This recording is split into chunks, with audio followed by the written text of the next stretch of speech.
നമസ്തേ. സഹകാർ ഭാരതിയുടെ ആഭിമുഖ്യത്തിൽ കേരളത്തിലെ സഹകരണ, കാർഷിക, മത്സ്യബന്ധന മേഖലകളിൽ അതിൻ്റെ സാധ്യതകളെക്കുറിച്ച് ചർച്ച ചെയ്യുന്നതിനും ഭാവി പരിപാടികൾ ആസൂത്രണം ചെയ്യുന്നതിനും വേണ്ടി മെയ് മാസത്തിൽ നാഷണൽ കോഓപ്പറേറ്റീവ് മീറ്റ് കൊച്ചിയിൽ നടത്താൻ വേണ്ടി തീരുമാനിച്ചിരുന്നു. ഇന്നത്തെ ലോകത്ത് സംഭവിച്ചുകൊണ്ടിരിക്കുന്ന COVID-19 എന്ന മാരകമായ അസുഖത്തിനെ തുടർന്ന് ആ കോഓപ്പറേറ്റീവ് മീറ്റ് നടത്താൻ പറ്റാത്ത സാഹചര്യത്തിൽ ഡിസംബർ ആദ്യവാരത്തിൽ കൊച്ചിയിൽ വെച്ച് തന്നെ നടത്താൻ വേണ്ടി തീരുമാനിച്ചിരിക്കുകയാണ്. അതിൻ്റെ അടിസ്ഥാനത്തിൽ താലൂക്ക് തലത്തിലും ജില്ലാ തലത്തിലും വിവിധ പരിപാടികൾ നടന്നു കഴിഞ്ഞിരിക്കുകയാണ്. സഹകാർ ഭാരതിയുടെ കീഴിൽ തന്നെ പ്രവർത്തിക്കുന്ന അക്ഷയശ്രീ സ്വാശ്രയ സംഘങ്ങൾ ഇന്ന് കേരളത്തിൽ 7000-ൽ കൂടുതൽ സ്വാശ്രയ സംഘങ്ങൾ സജീവമായി പ്രവർത്തിച്ചുകൊണ്ടിരിക്കുകയാണ്. ഇന്ന് അക്ഷയശ്രീയുടെ വെബിനാർ ഇന്ന് മുതൽ 10 ദിവസം രാത്രി 8 മണി മുതൽ ഫേസ്ബുക്ക് ലൈവായി നടത്തുകയാണ്. കാർഷിക മേഖലയിലും ക്ഷീര വ്യവസായ രംഗത്തും മത്സ്യ വ്യവസായ രംഗത്തും ഒക്കെ നമുക്ക് ചെയ്യാവുന്ന പദ്ധതികളെക്കുറിച്ച്, പ്രോജക്റ്റുകളെക്കുറിച്ച് അതിൻ്റെ വിദഗ്ധന്മാർ ഇനിയുള്ള ദിവസങ്ങളിൽ നമ്മളോടൊപ്പം സംവദിക്കുകയും നമ്മുടെ സംശയങ്ങൾ ദൂരീകരിക്കുന്നതിനുള്ള അവസരങ്ങളും ഉണ്ട്. ഈ അക്ഷയശ്രീ നടത്തുന്ന ഈ വെബിനാർ ഇന്ന് ഔപചാരികമായി ഉദ്ഘാടനം നിർവഹിക്കുന്നത് ഭാരതീയ ജനതാ പാർട്ടിയുടെ സമാരാധ്യനായ അധ്യക്ഷൻ ശ്രീ കെ സുരേന്ദ്രൻ അവർകളാണ്. ഈ പരിപാടി ഔപചാരികമായി ഉദ്ഘാടനം ചെയ്യുന്നതിന് അദ്ദേഹത്തെ ക്ഷണിക്കുന്നതോടൊപ്പം ഞാൻ ഈ പരിപാടിയിലേക്ക് അദ്ദേഹത്തെ സഹർഷം സവിനയം സ്വാഗതം ചെയ്തുകൊള്ളുന്നു. സഹകാർ ഭാരതിയുടെ സംസ്ഥാന അധ്യക്ഷൻ ശ്രീ സുധാകർജി, ഈ വെബിനാർ കേട്ടുകൊണ്ടിരിക്കുന്ന, കണ്ടുകൊണ്ടിരിക്കുന്ന പ്രിയപ്പെട്ട സഹോദരി സഹോദരന്മാരെ, സുഹൃത്തുക്കളെ, എല്ലാവർക്കും എൻ്റെ വിനീതമായ നമസ്കാരം. COVID-19 മഹാമാരിയുടെ ഭീതിയിൽ ലോകം മുഴുവൻ വിറങ്ങലിച്ച് നിൽക്കുമ്പോഴും ആ മഹാമാരിക്കെതിരായിട്ടുള്ള ഉജ്ജ്വലമായിട്ടുള്ള പോരാട്ടത്തിന് ലോകത്തിന് നേതൃത്വം നൽകിക്കൊണ്ടാണ് ശ്രീ നരേന്ദ്രമോദിയുടെ നേതൃത്വത്തിലുള്ള ഭാരതം മുന്നോട്ട് പോകുന്നത്. സാമ്പത്തികമായും അധികാരത്തിൻ്റെ ശക്തിയിലും ഒരുപക്ഷെ നമ്മുടെ ഭാരതത്തേക്കാൾ വളരെയധികം മുമ്പോട്ട് പോയിട്ടുള്ള പല മഹാരാജ്യങ്ങളും COVID-19 ഭീതിക്ക് മുമ്പിൽ വിറങ്ങലിച്ച് നിൽക്കുമ്പോൾ 135 കോടി ജനങ്ങളുള്ള, അതും സ്വന്തം ജനതയിൽ മഹാഭൂരിപക്ഷം ഗ്രാമീണരുള്ള ഭാരതം ഈ COVID-19 ഭീഷണിയെ അതിശക്തമായി നേരിട്ടുകൊണ്ട് ലോകത്തെ ഏറ്റവും ശക്തമായ നിലയിൽ മരണനിരക്കിനെ പിടിച്ചു നിർത്തിയിട്ടുള്ള, രോഗവിമുക്തിയുടെ കാര്യത്തിൽ ലോകത്തെ ഏറ്റവും മുൻപന്തിയിൽ നിൽക്കുന്ന രാജ്യങ്ങളിലൊന്നായി ഭാരതത്തിന് മുന്നോട്ട് പോകാൻ കഴിഞ്ഞിട്ടുണ്ട്. 2-2.5 മാസക്കാലത്തെ തുടർച്ചയായിട്ടുള്ള അടച്ചിടലിനിടയിലും പട്ടിണി മരണങ്ങളില്ലാതെ പാവപ്പെട്ട ജനങ്ങൾ മഹാഭൂരിപക്ഷം താമസിക്കുന്ന ഒരു രാജ്യത്ത് പട്ടിണി മരണങ്ങളില്ലാതെ എല്ലാവരെയും സ്വന്തം കണ്ണിലെ കൃഷ്ണമണി പോലെ കാത്തു സൂക്ഷിക്കാൻ നരേന്ദ്രമോദി സർക്കാരിന് കഴിഞ്ഞു എന്നുള്ളതാണ് ഏറ്റവും ചരിത്രപരമായ നേട്ടം. ലോക്ക്ഡൗൺ ആരംഭിച്ച കാലം മുതൽക്ക് തന്നെ, ആ ദിവസം മുതൽക്ക് തന്നെ ഈ നാട്ടിലെ എല്ലാ ജനങ്ങൾക്കും ഭക്ഷ്യധാന്യങ്ങളും പയറുവർഗ്ഗങ്ങളും ആഹാരത്തിന് അഷ്ടിക്ക് മുട്ടാതെ എല്ലാവരെയും ഭക്ഷണത്തിൻ്റെ പേരിൽ ആരും കഷ്ടപ്പെടരുതെന്നുള്ള സുചിന്തിതമായിട്ടുള്ള നിലപാടെടുത്തതിൻ്റെ പേരിൽ ഇന്ത്യയിലെ എല്ലാ പൗരന്മാർക്കും ഭക്ഷണം എത്തിക്കാൻ ഗവൺമെൻറ്റിന് സാധിച്ചു. അതിവേഗം തകർന്നുകൊണ്ടിരുന്ന സാമ്പത്തിക നിലയെ പിടിച്ചു നിർത്താൻ, ആളുകൾക്ക് തൊഴിലിന് പോകാൻ സാധിക്കാതെ, വ്യവസായശാലകൾ തുറക്കാൻ സാധിക്കാതെ, സംരംഭകർ അവരുടെ സ്ഥാപനങ്ങളെല്ലാം അടച്ചിടേണ്ടി വന്ന സന്ദർഭത്തിലും ജനങ്ങളെ സഹായിക്കാൻ ശക്തമായിട്ടുള്ള ഉത്തേജക നടപടികൾ നരേന്ദ്രമോദി സർക്കാർ കൈക്കൊണ്ടു. ആരോഗ്യരംഗത്ത് ആദ്യ ദിവസം മുതൽക്ക് തന്നെ 15,000 കോടി രൂപയുടെ ആരോഗ്യ പാക്കേജ് നരേന്ദ്രമോദി സർക്കാർ ആദ്യ ദിവസം തന്നെ പ്രഖ്യാപിച്ചു. അതിനുശേഷം 1,70,000 കോടി രൂപയുടെ സ്റ്റിമുലസ് പാക്കേജ് ശ്രീ നരേന്ദ്രമോദി സർക്കാർ പ്രഖ്യാപിച്ചു. അതും കഴിഞ്ഞ് മൂന്നാം ഘട്ട ലോക്ക്ഡൗൺ ആരംഭിക്കുന്നതിന് മുമ്പ് 20 ലക്ഷം കോടി രൂപയുടെ സാമ്പത്തിക പാക്കേജ് നരേന്ദ്രമോദി സർക്കാർ പ്രഖ്യാപിച്ചു. ഈ രാജ്യത്തെ എല്ലാ വിഭാഗം ജനങ്ങളെയും സ്പർശിക്കുന്ന തരത്തിലുള്ള പദ്ധതികളാണ് നരേന്ദ്രമോദി സർക്കാർ പ്രഖ്യാപിച്ച ഈ 3 പാക്കേജുകളിലും ആയി ഇന്ത്യ രാജ്യത്ത് നടപ്പായത്. എല്ലാ രംഗത്തും ശക്തമായിട്ടുള്ള നടപടികളുണ്ടായി.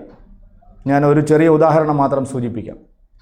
നരേന്ദ്രമോദി സർക്കാർ 1,70,000 കോടി രൂപയുടെ ആദ്യഘട്ട സാമ്പത്തിക പാക്കേജ് പ്രഖ്യാപിക്കുമ്പോൾ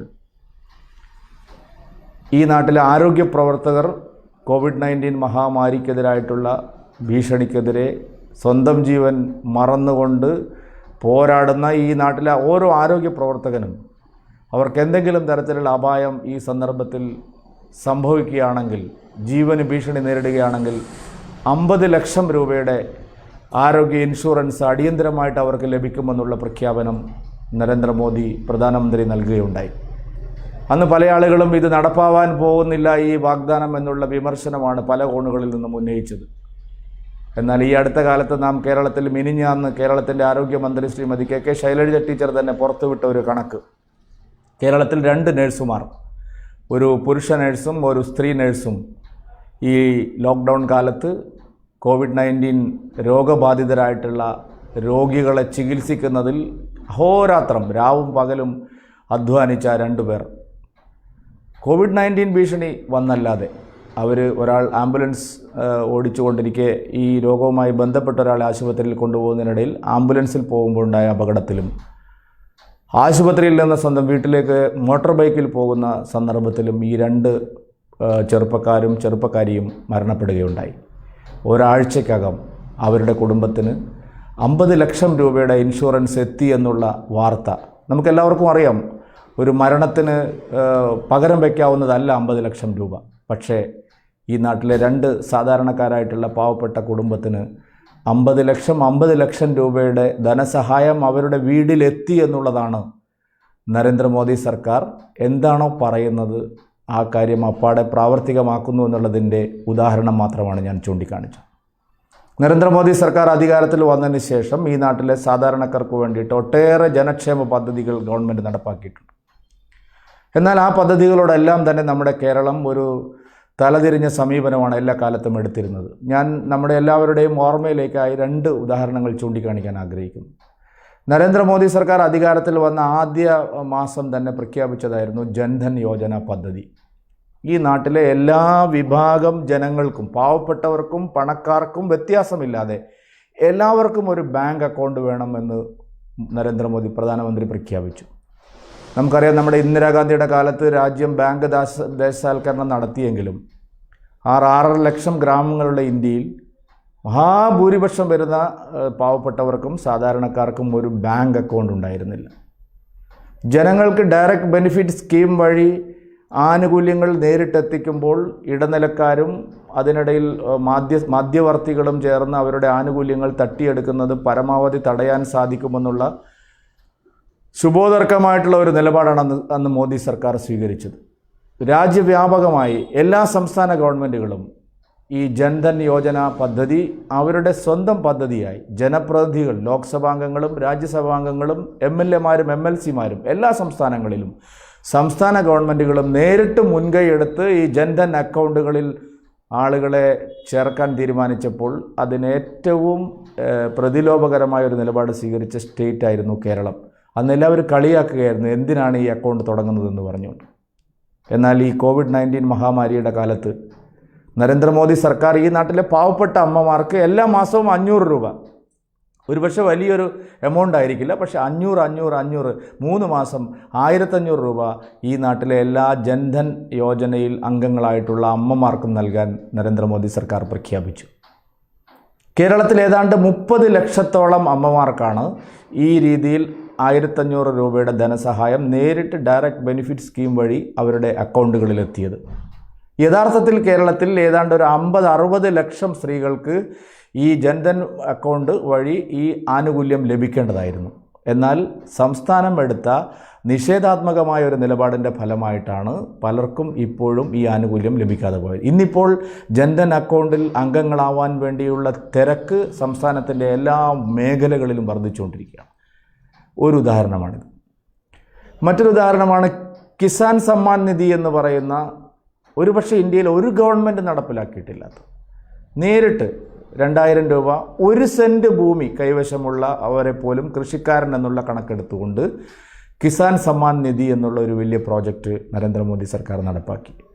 കിസാൻ സമ്മാൻ നിധിയെ ഇന്ത്യയിലെ എല്ലാ സംസ്ഥാനങ്ങളും 2 കൈയും നീട്ടി സ്വീകരിച്ചപ്പോൾ, സ്വാഗതം ചെയ്തപ്പോൾ, കേരളം മാത്രമാണ് അതിനെതിരായി ഒറ്റപ്പെട്ട തലതിരിഞ്ഞ ഒരു നിലപാട് സ്വീകരിച്ചത്. അന്ന് കേരളത്തിൽ നടന്ന പ്രചരണം ഭരണകക്ഷിയുടെ നേതൃത്വത്തിലും ഇവിടുത്തെ പ്രതിലോമ മതമൗലികവാദ ശക്തികളുടെ നേതൃത്വത്തിലും നടന്ന ഒരു പ്രചരണം, ഇത് ഈ നാട്ടിലെ പാവപ്പെട്ടവരുടെ ആധാരം, അവരുടെ വസ്തുവിൻ്റെ ആധാരം മോദിക്ക് പണയപ്പെടുത്താനുള്ള നീക്കമാണ്, നമ്മുടെ സ്വത്തിനെ സംബന്ധിച്ചുള്ള വിവരങ്ങൾ കൈവശപ്പെടുത്താനുള്ള ആ നീക്കമാണ്, അത് നമുക്ക് നാളെ കൈമാറ്റം ചെയ്യാൻ കഴിയാത്ത വിധത്തിലുള്ള ബുദ്ധിമുട്ട് നമ്മുടെ കൃഷിക്കാർക്ക് അനുഭവിക്കാൻ പോകുന്നു എന്ന് പറഞ്ഞുള്ള വ്യാപകമായിട്ടുള്ള ക്യാമ്പയിനാണ് കേരളത്തിൽ നടന്നത്.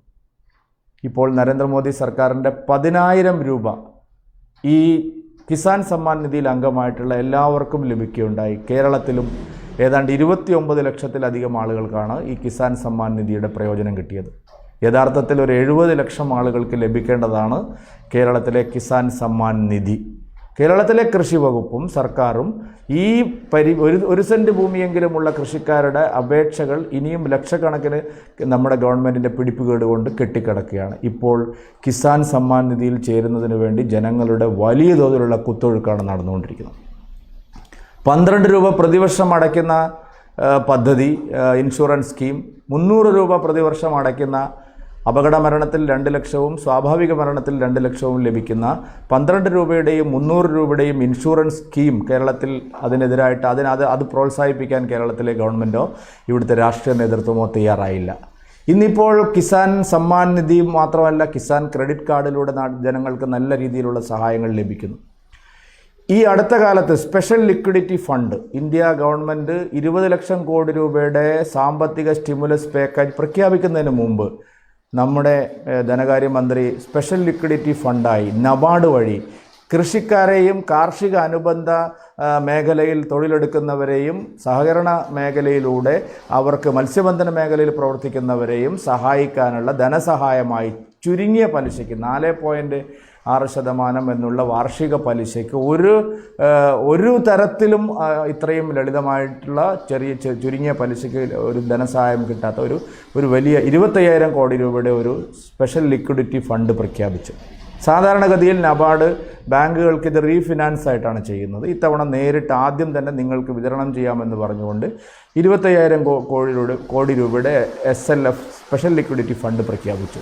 അത്ഭുതകരമെന്ന് പറയട്ടെ, അതിൽ 10% ലഭിച്ചിരിക്കുന്നത് കേരളത്തിനാണ്. 2,500 കോടി രൂപയാണ് കഴിഞ്ഞ 2 ആഴ്ചയ്ക്ക് മുമ്പ് നബാർഡ് വഴി കേരളത്തിൽ സഹകരണ മേഖല വഴി ഇത് വിതരണം ചെയ്യുന്നത്. 1,500 കോടി രൂപ സംസ്ഥാന സഹകരണ ബാങ്കിൻ്റെ പുതിയ രൂപമായ കേരള ബാങ്ക് വഴിയും 1,000 കോടി രൂപ കേരള ഗ്രാമീൺ ബാങ്ക് വഴിയും നമ്മുടെ പ്രാഥമിക സഹകരണ സംഘങ്ങളിലൂടെ കേരള ബാങ്കിനും ഗ്രാമീണ ബാങ്കിൻ്റെ വിവിധ ബ്രാഞ്ചുകളിലൂടെ സംസ്ഥാനത്തെ 10,000-കണക്കിന് കേന്ദ്രങ്ങളിൽ സാധാരണക്കാരായിട്ടുള്ള കൃഷിക്കാരെയും പാവപ്പെട്ടവരെയും സഹകരണ രംഗത്ത് ഈ സഹകാരി മേഖലയിൽ പ്രവർത്തിക്കുന്ന മത്സ്യബന്ധന മേഖലയിൽ പ്രവർത്തിക്കുന്നവരെയും ഒക്കെ സഹായിക്കാനുള്ള ധനസഹായം പ്രഖ്യാപിച്ചിരിക്കും. ഇത് ഒരു കാര്യം. അതുമാത്രമല്ല, നിരവധി പദ്ധതികൾ നരേന്ദ്രമോദി സർക്കാർ ഇതിനോടകം ഈ 20 ലക്ഷം കോടി രൂപയുടെ സാമ്പത്തിക പാക്കേജിൻ്റെ ഫലമായിട്ട് നമ്മുടെ ബാങ്കുകൾക്കെല്ലാം അതിന് ഡയറക്ഷൻ വന്നു കഴിഞ്ഞു.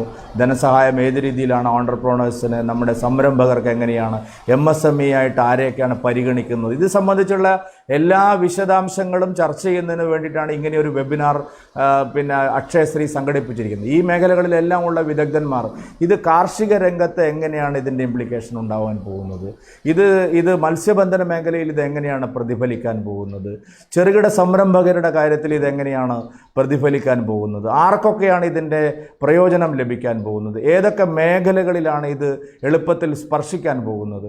തുടങ്ങിയിട്ടുള്ള നിരവധിയായിട്ടുള്ള കാര്യങ്ങളെ സംബന്ധിച്ച് ജനങ്ങൾ അവരുടെ ആവശ്യങ്ങൾക്ക് വേണ്ടിയിട്ട് പിന്നെ പല സ്ഥലങ്ങളിലും വിവരങ്ങൾ തേടി ഇപ്പോൾ സഞ്ചരിച്ചു കൊണ്ടിരിക്കുകയാണ്. അപ്പോൾ അവരെല്ലാം പറഞ്ഞ കാര്യങ്ങൾ മനസ്സിലാക്കി ഒരു ഹെൽപ്പ് ഡെസ്ക് പോലെ കേരളത്തിലെ സഹകാർ ഭാരതിക്കും അക്ഷയശ്രീ സംഘങ്ങൾക്കുമെല്ലാം ലക്ഷക്കണക്കിന് ആളുകളുമായിട്ട് നേരിട്ട് ബന്ധം പുലർത്തുന്ന നേരിട്ടുള്ള ബന്ധമുള്ള പ്രസ്ഥാനങ്ങൾ എന്നുള്ള നിലയിൽ അവർക്ക് സാധിക്കും. ഇന്നിപ്പോൾ തൃശ്ശൂരിൽ നിന്ന് എനിക്ക് ഒരു ചെറിയ സംരംഭകനെ അയച്ച ഒരു മെസ്സേജ്, അദ്ദേഹം എനിക്ക് നന്ദി അറിയിച്ചുകൊണ്ട്, നരേന്ദ്രമോദിക്കും BJP സർക്കാരിനും നന്ദി അറിയിച്ചുകൊണ്ട് അദ്ദേഹം ഒരു കത്ത് അയച്ചിരിക്കുകയാണ്. ഞാൻ ആ കത്ത് അടുത്ത ദിവസം അദ്ദേഹത്തിൻ്റെ തന്നെ ഫേസ്ബുക്കിൽ പോസ്റ്റ് ചെയ്യാൻ വേണം. ഒരു ബാങ്ക്, കേരളത്തിലെ ഒരു ബാങ്ക് ഒരു ചെറിയ സംരംഭം നടത്തുന്ന ആളെ ഇങ്ങോട്ട് വിളിച്ച് താങ്കൾക്ക് 4 ലക്ഷം രൂപയുടെ ധനസഹായം ലഭിക്കാൻ താങ്കൾ അർഹനാണ്, ഇതിന് മറ്റൊരു ഡോക്യുമെൻറ്റിൻ്റെയും ആവശ്യമില്ല, താങ്കൾ ഒരു സാധാരണ അപേക്ഷാ ഫോമിൽ ഒരു അപേക്ഷ തന്നു കഴിഞ്ഞാൽ താങ്കൾക്ക് 4 ലക്ഷം രൂപയുടെ സഹായം ലഭിക്കാമെന്ന് പറഞ്ഞുകൊണ്ട് അദ്ദേഹത്തിന് ബാങ്കിൽ നിന്ന് നേരിട്ട് വിളിച്ചതിൻ്റെ സന്തോഷം അറിയിക്കാൻ വേണ്ടി അദ്ദേഹം വിളിച്ചിരുന്നു. നമ്മളാരും കാണാത്ത അദ്ദേഹം പറയാണ്, എൻ്റെ ജീവിതത്തിൽ ഇന്നേ വരെ ഞാൻ പല വായ്പകൾക്കും വേണ്ടിയിട്ട് ഞാൻ നാട് നീളെ നടന്ന് എൻ്റെ കാല് തേഞ്ഞതിൻ്റെ ചരിത്രം അദ്ദേഹത്തിന് പറയാനുണ്ട്. ഇതിപ്പോൾ മുദ്രാ വായ്പയായാലും അതുപോലുള്ള മറ്റ് എല്ലാ വായ്പകളും നഷ്ടത്തിലോടിക്കൊണ്ടിരിക്കുന്ന MSMEകളെ സഹായിക്കാൻ, ഇപ്പോൾ പണം തിരിച്ചടവ് ബുദ്ധിമുട്ടിക്കൊണ്ടിരിക്കുന്ന MSMEകളെയും സംരംഭകരെയും സഹായിക്കാൻ, പുതുതായി സംരംഭങ്ങൾ ആരംഭിച്ചിട്ടുള്ളവരെ സഹായിക്കാൻ, എക്സ്പാൻഷൻ ആഗ്രഹിക്കുന്നവരെ സഹായിക്കാൻ തുടങ്ങി ഏത് തരത്തിലുള്ള സഹായമാണോ ഇത്തരം സംരംഭകർക്ക് ആവശ്യമായിട്ടുള്ളത് അവരെല്ലാം സഹായിക്കാൻ ആവശ്യമായിട്ടുള്ള നടപടികളുമായിട്ട് കേന്ദ്ര സർക്കാർ പോവുകയാണ്. മത്സ്യബന്ധന മേഖലയിലും മറ്റ് തൊഴിലെടുക്കുന്നവരുടെ മേഖലയിലും കരകൗശല മേഖലയിലും പരമ്പരാഗത വ്യവസായത്തിൻ്റെ മേഖലയിലുമെല്ലാം വലിയ തോതിൽ തകർച്ചയെ ഈ കാലഘട്ടത്തിൽ നേരിട്ട് കൊണ്ടിരിക്കുന്നവരെ എല്ലാം സഹായിക്കാൻ ആവശ്യമായിട്ടുള്ള ഒരു ബഹുമുഖമായിട്ടുള്ള പദ്ധതിയാണ് ആത്മനിർഭർ ഭാരതിലൂടെ, ആത്മനിർഭർ പാക്കേജിലൂടെ നരേന്ദ്രമോദിയും ശ്രീമതി നിർമ്മല സീതാരാമനും പ്രഖ്യാപിച്ചു. ഒരു ആത്മനിർഭർ ഭാരത് എന്ന് പറയുന്നത് ഒരു സ്റ്റിമുലസ് എക്കണോമിക് പാക്കേജ് മാത്രമല്ല, അത് വളരെ വലിയൊരു ഭാവാത്മകമായിട്ടുള്ള ഒരു സന്ദേശം തന്നെ നമ്മുടെ രാജ്യം ലോകത്തിനു മുമ്പിൽ വയ്ക്കുന്നതാണ്.